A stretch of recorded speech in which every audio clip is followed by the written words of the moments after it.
अध्याय 1। छायाओं में डूबा शहर। न्यूयॉर्क शहर अपनी सारी हलचल के साथ जाग रहा था। पीली टैक्सियां हॉर्न की आवाजों के साथ दौड़ रही थीं, दूर कहीं से एम्बुलेंस के सायरन गूंज रहे थे और हजारों लोग अपनी मंजिलों की ओर जल्दी जल्दी बढ़ रहे थे।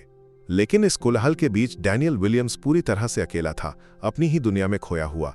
उसने एक फटा पुराना कोट, रंग फीकी जीन्स और समय की मार से घिसा हुआ जूता पहना था।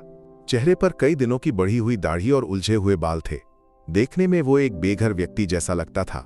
मैनहट्टन की सड़कों पर बिना किसी मकसद के भटकते हुए लोग उसे नजरअंदाज कर देते या कभी कभी घृणा से रास्ता बदल लेते। हर नजर उसे याद दिलाती थी ये दुनिया उसे कैसे देखती है। लेकिन उस फटे हुए कोट के अंदर एक रहस्य छिपा था जिसे कोई नहीं जानता था। डैनियल विलियम्स एलिशियन सिस्टम्स नामक अरबों डॉलर की कंपनी का मास्टरमाइंड था, जिसने टेक जगत को बदल दिया था। कुछ महीने पहले उसने वो कंपनी बेच दी थी और उसके खाते में ऐसी रकम आई थी जो कल्पना से परे थी। लेकिन उस पैसे की उसके लिए कोई कीमत नहीं थी, क्योंकि वो व्यक्ति जिसके साथ वो उस खुशी को बांट सकता था अब जीवित नहीं था। उसकी क्लारा, हर कदम पर उसकी यादें क्लारा तक पहुंच जाती थीं। कॉलेज के गैरेज में ठंड में बैठकर पुराने लैपटॉप पर कोड लिखना, पहली कमाई से साथ में खाना खाना, हर सफलता को एक साथ मनाना, सब कुछ जैसे कल की बात हो। क्लारा ही उसकी दुनिया थी। न पैसा, न शोहरत, बल्कि उसकी मुस्कान थी उसकी सबसे बड़ी कमाई। हर इंसान में कुछ अच्छाई होती है डैनियल, हमें उसे खोजने की कोशिश करनी चाहिए, वो हमेशा कहा करती थी। जब कैंसर ने उसे खाना शुरू किया तब भी उसकी आंखों की चमक नहीं मरी थी। मृत्युशैया पर उसने आखिरी बार भी यही कहा था। उसके जाने के बाद डैनियल एक शून्य में डूब गया। बैंक खाते में अरबों डॉलर थे, लेकिन उसका जीवन खाली था।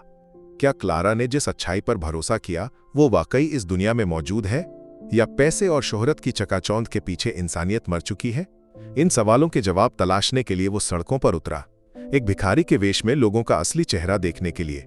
आज उसकी यात्रा का एक मकसद था, ग्लोबल ट्रस्ट बैंक। वो बैंक जहां उसने और क्लारा ने अपनी पहली बड़ी कमाई जमा की थी। क्लारा के नाम पर उस छोटे से खाते को हमेशा के लिए बंद करना था। क्लारा को उस बैंक पर बहुत भरोसा था।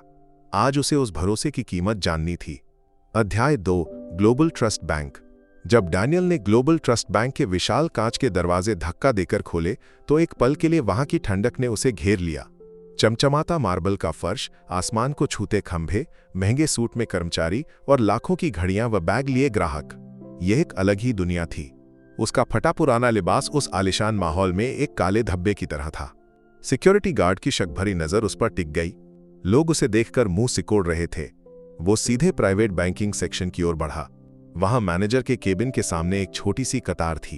वह कतार के पीछे खड़ा हो गया। अंदर मैनेजर मार्क हैरिसन एक महंगे सूट में सजे ग्राहक के साथ हंसकर बात कर रहा था।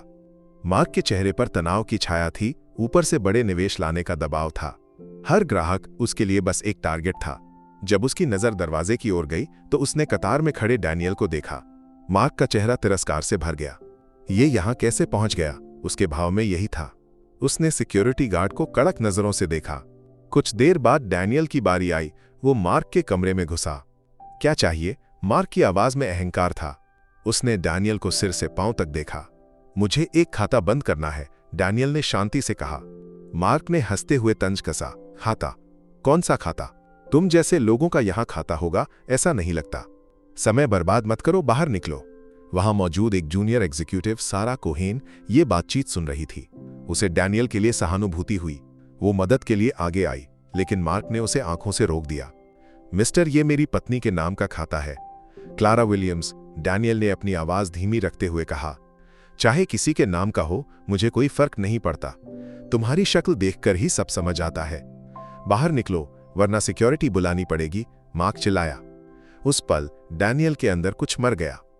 क्लारा ने जिस अच्छाई पर भरोसा किया था उसका आखिरी कण भी उन शब्दों से टूट गया।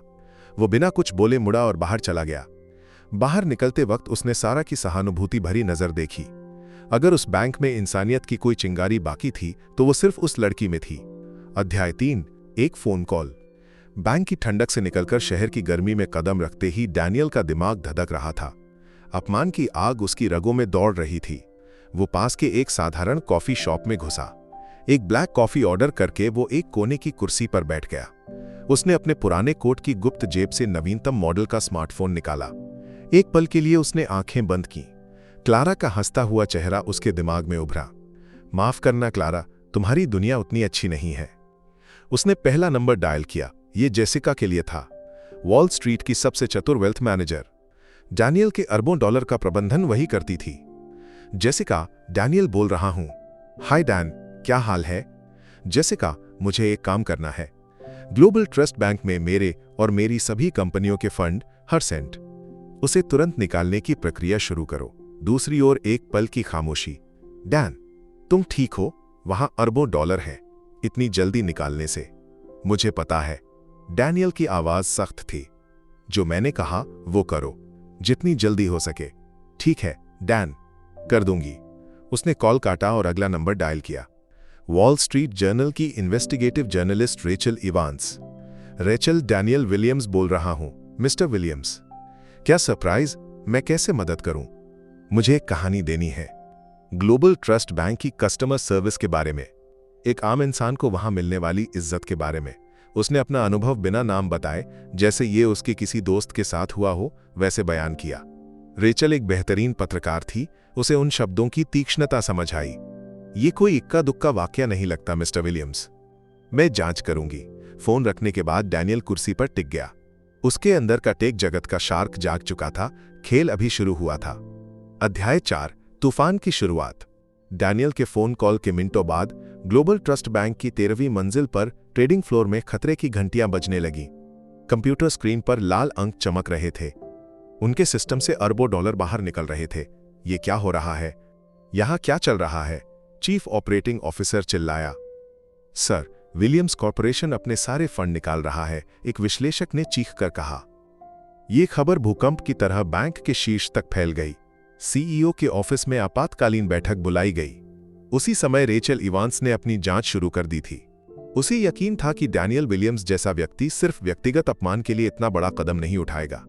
उसने बैंक के पुराने लेन देन की छानबीन शुरू की। खबर तेजी से वॉल स्ट्रीट में फैल गई। डैनियल विलियम्स के ग्लोबल ट्रस्ट बैंक से निवेश वापस लेने की बात सुनकर अन्य निवेशक भी घबरा गए। बैंक के शेयरों की कीमत गिरने लगी। ये एक आधुनिक बैंक रन था। लोग एटीएम के सामने कतारों में लगने लगे।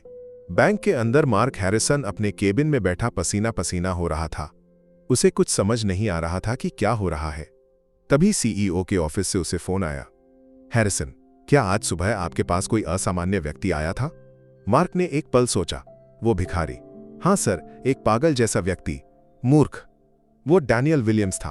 फोन के दूसरी ओर सीईओ चिल्लाया, तुम्हारी वजह से यह बैंक बर्बाद होने जा रहा है। मार्क की दुनिया एक पल के लिए ठहर गई। उसका हाथ में पकड़ा पेन नीचे गिर गया। जब उसे पता चला कि उसने किसे अपमानित करके बाहर निकाला था, तो उसे लगा जैसे उसके पैरों तले जमीन खिसक गई हो। मार्क हैरिसन के कैबिन में 2 सिक्योरिटी गार्ड घुसे। उनके चेहरे पर कोई भाव नहीं था। मिस्टर हैरिसन, अपनी सारी चीजें लेकर हमारे साथ चलें। बोर्ड आपसे बात करना चाहता है। ये बातचीत का न्योता नहीं बल्कि एक फैसला था। ये मार्क को समझ आ गया। उसने अपनी मेज पर रखी अपनी बेटी की तस्वीर की ओर एक पल देखा। उसका हंसता हुआ चेहरा उसे चुभ रहा था। उसके हाथ कांप रहे थे। उसका करियर, उसकी जिंदगी, उसके सपने, सब एक पल के अहंकार में बर्बाद हो गए थे। बोर्डरूम की खामोशी डरावनी थी। बैंक के शीर्ष लोग वहां मौजूद थे। उनकी आंखों में मार्क के लिए तिरस्कार और गुस्सा साफ दिख रहा था। आपको बर्खास्त किया जा रहा है मिस्टर हैरिसन, सीईओ ने ठंडी आवाज में कहा। आपके कारण बैंक को हुए नुकसान के लिए शायद हमें आपके खिलाफ कानूनी कार्रवाई करनी पड़े। वहां से निकलते वक्त मार्क एक जिंदा लाश की तरह था। सहकर्मी उसे सहानुभूति से देख रहे थे। कुछ घंटे पहले तक वो इस साम्राज्य का एक राजा था। अब एक तिरस्कृत बेकार इंसान। रेचल इवांस ने अपनी जांच तेज कर दी। उसे यकीन था कि यह हिमशैल का सिर्फ एक कोना है। उसने बैंक से पहले निकाले गए कुछ कर्मचारियों से बात की। धीरे धीरे ग्लोबल ट्रस्ट बैंक के काले रहस्य सामने आने लगे। बुजुर्गों और आर्थिक रूप से अनपढ़ लोगों के खातों से कानून की कमजोरियों का फायदा उठाकर पैसे निकालने की एक बड़ी साजिश बैंक के अंदर चल रही थी। ऊंची फीस और छिपे हुए शुल्क लगाकर वे आम लोगों को लूट रहे थे। मार्क हैरिसन इस साजिश का एक छोटा सा हिस्सा था। रेचल को समझ आ गया कि उसे बलि का बकरा बनाकर ऊपर के बड़े लोगों को बचाया जा रहा था। जैसे जैसे उसकी जांच आगे बढ़ी, सबूत मजबूत होते गए। बैंक के आंतरिक दस्तावेज, ईमेल, कुछ पीड़ितों के बयान। रेचल एक तूफान के बीज बो रही थी। डैनियल अपने पेंटहाउस की बड़ी कांच की खिड़की से न्यूयॉर्क शहर की रोशनी को देख रहा था। बैंक के शेयरों का तेजी से गिरना, न्यूज चैनलों पर ब्रेकिंग न्यूज की चमक, वो सब देख रहा था। उसके अंदर का शार्क खुश था, लेकिन कहीं एक बेचैनी थी। क्या उसका बदला कई साधारण कर्मचारियों की जिंदगी बर्बाद कर देगा? मार्क हैरिसन का चेहरा उसके दिमाग में उभरा। वो शायद एक बुरा इंसान था, लेकिन क्या उसकी बर्बादी में उसे खुशी मिल रही थी? वह अपने कमरे में गया। क्लारा की चीजें उसने एक डिब्बे में संभाल कर रखी थीं। उसमें से उसकी पुरानी डायरी निकाली। धूल भरी उन पन्नों को उसने पलटा। आज डैनियल ने अपने प्रतिद्वंद्वी को बिजनेस में हराया। उसके चेहरे पर जीत की खुशी थी, लेकिन मुझे कुछ उदासी सी लगी। मैंने उससे कहा कि एक साम्राज्य बनाने से बड़ा है किसी इंसान को उम्मीद देना। वो बस हंस दिया। एक और पन्ने पर हर इंसान में कुछ अच्छाई होती है। कभी कभी जिंदगी की परिस्थितियां उस अच्छाई को छिपा देती हैं, लेकिन धैर्य और प्यार से हम उसे बाहर ला सकते हैं। ये शब्द डैनियल के दिल में तीर की तरह चुभे। उसकी आंखें भर आईं। वह क्या कर रहा था? क्या ये वही दुनिया थी जिसका सपना क्लारा ने देखा था? बदले से उसे कौन सी शांति मिलने वाली थी? उसने महसूस किया कि उसकी लड़ाई मार्क हैरिसन से नहीं, बल्कि उस इंसानियत रहित सिस्टम से थी जिसका वो प्रतीक था। बदला नहीं, बदलाव चाहिए। क्लारा ने जो बदलाव देखा था वही चाहिए। डैनियल के कदम से हिल गया था, लेकिन ग्लोबल ट्रस्ट बैंक के बोर्ड ऑफ डायरेक्टर्स चुप नहीं बैठे। उन्होंने पलटवार शुरू किया। बड़े पीआर एजेंसियों के जरिए उन्होंने डैनियल के खिलाफ खबरें बनवाईं। मानसिक रूप से अस्थिर अरबपति, अजीब व्यवहार का मालिक, मीडिया ने उसके बारे में लिखना शुरू किया। उन्होंने कानूनी कमजोरियों का इस्तेमाल करके डैनियल के फंड्स को फ्रीज करने की कोशिश की। ये एक खुली जंग बन गई। डैनियल का आर्थिक साम्राज्य और बैंक की ताकत के बीच एक युद्ध। डैनियल ने अपनी पुरानी काबिलियत फिर से बाहर निकाली। हर चाल के लिए उसके पास जवाबी चाल थी। बैंक की घटनाओं ने सारा कोहेन को परेशान कर दिया। मार्क हैरिसन की बर्खास्तगी, बैंक के बारे में आ रही खबरें, ये सब उसे डरा रहे थे। उसे जो कुछ दिखा और सुना, उसे बाहर बताना चाहिए या नहीं, वो दुविधा में थी। एक दिन उसे रेचल इवांस का एक लेख पढ़ने को मिला। उसमें ग्लोबल ट्रस्ट बैंक के बारे में संकेत थे। काफी सोच विचार के बाद उसने एक फैसला लिया। उसने गुप्त रूप से रेचल को फोन किया। मेरा नाम सारा है। मैं ग्लोबल ट्रस्ट बैंक की कर्मचारी हूं। मुझे आपसे कुछ बातें कहनी हैं। सारा का फोन कॉल रेचल की जांच में एक निर्णायक मोड़ साबित हुआ। उसे बैंक के अंदर की धोखाधड़ी के पक्के सबूत मिले। मार्क हैरिसन की जिंदगी जो नौकरी खोने के बाद दुखों से भर गई थी, दूसरी नौकरी की कोशिश की, लेकिन ग्लोबल ट्रस्ट बैंक की घटना उसके पीछे एक काले साये की तरह थी। घर का किराया रुक गया, बेटी के इलाज के लिए पैसे नहीं थे। उसे अपनी गलती की गहराई समझ आई। एक दिन उसने एक फैसला लिया। अपनी अहंकार से बर्बाद हुई जिंदगी को वापस पाने का एक ही रास्ता था, माफी मांगना। उसने किसी तरह डैनियल विलियम्स का पेंटहाउस का पता जुटाया। फटे हुए कोट और पुराने जूतों में वो उस विशाल इमारत के सामने खड़ा था। जब डैनियल बाहर निकला, मार्क उसके सामने गया। मिस्टर विलियम्स, उसकी आवाज कांप रही थी। मुझे पता है मेरी गलती को माफ नहीं किया जा सकता, लेकिन मुझे माफ करे। मार्क की आंखों में पश्चाताप को डैनियल ने देखा। उसके अंदर का गुस्सा पिघल गया। क्लारा के शब्द उसके कानों में गूंजे। ग्लोबल ट्रस्ट बैंक की वार्षिक शेयर होल्डर मीटिंग। सीईओ और बोर्ड ऑफ डायरेक्टर्स मंच पर बैठकर बैंक की उपलब्धियों की बात कर रहे थे। उन्होंने घोषणा की कि सारी मुश्किलें पार हो गई हैं। तभी किसी की उम्मीद के बिना डैनियल विलियम्स उस हॉल में घुसा। सब हैरानी से उसे देखने लगे। वो सीधे मंच पर चढ़ गया। आप एक बात भूल गए, उसने माइक हाथ में लेते हुए कहा। उस भिखारी को जिसके कारण यह संकट शुरू हुआ, उसने अपनी कहानी सुनाई। उसे मिले अपमान की। फिर उसने रेचल इवांस के खोजे सबूत बड़े स्क्रीन पर दिखाए। बैंक की धोखाधड़ी, पीड़ितों के बयान, आंतरिक दस्तावेज। दुनिया ने सब देखा। बोर्ड मेंबर्स के चेहरे सफेद पड़ गए।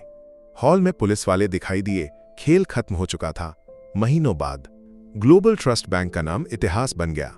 इसके गिरे हुए शेयरों का बड़ा हिस्सा डैनियल ने खरीद लिया। उसने इसका नया नाम रखा क्लारा ट्रस्ट। उसने एक नई बैंकिंग संस्कृति की शुरुआत की जो मुनाफे से ज्यादा इंसानियत को महत्व देती थी। हर ग्राहक का सम्मान उसकी पोशाक के आधार पर नहीं, बल्कि उसके व्यक्तित्व के आधार पर करे, ये क्लारा ट्रस्ट का नया नारा था। उसने सारा कोहेन को ढूंढा और उसे बैंक के नए एथिक्स डिपार्टमेंट का प्रमुख बनाया। एक दिन डैनियल ने मार्क हैरिसन को अपने ऑफिस में बुलाया। आपकी बेटी के इलाज का खर्च अब मेरी जिम्मेदारी है, डैनियल ने कहा, और क्लारा ट्रस्ट में आपके लिए एक नौकरी है। क्लारा कहती थी कि हर किसी को अपनी गलतियों को सुधारने का मौका देना चाहिए। मार्क को अपनी आंखों पर यकीन नहीं हुआ। कहानी का आखिरी दृश्य। महीनों बाद डैनियल फिर से अपने पुराने फटे हुए कोट में क्लारा ट्रस्ट में घुसा। एक नए कर्मचारी ने मुस्कान के साथ उसका स्वागत किया। गुड मॉर्निंग सर, मैं आपकी कैसे मदद करूं? ये सवाल सुनकर डैनियल की आंखें भर आईं। उसके होठों पर एक मुस्कान खिल गई। क्लारा ने जिस दुनिया पर भरोसा किया था, जिसका सपना देखा था, वो दुनिया बनाने में वो कामयाब हो गया था। उस संतुष्टि के साथ वो उस बैंक के दिल में बढ़ गया।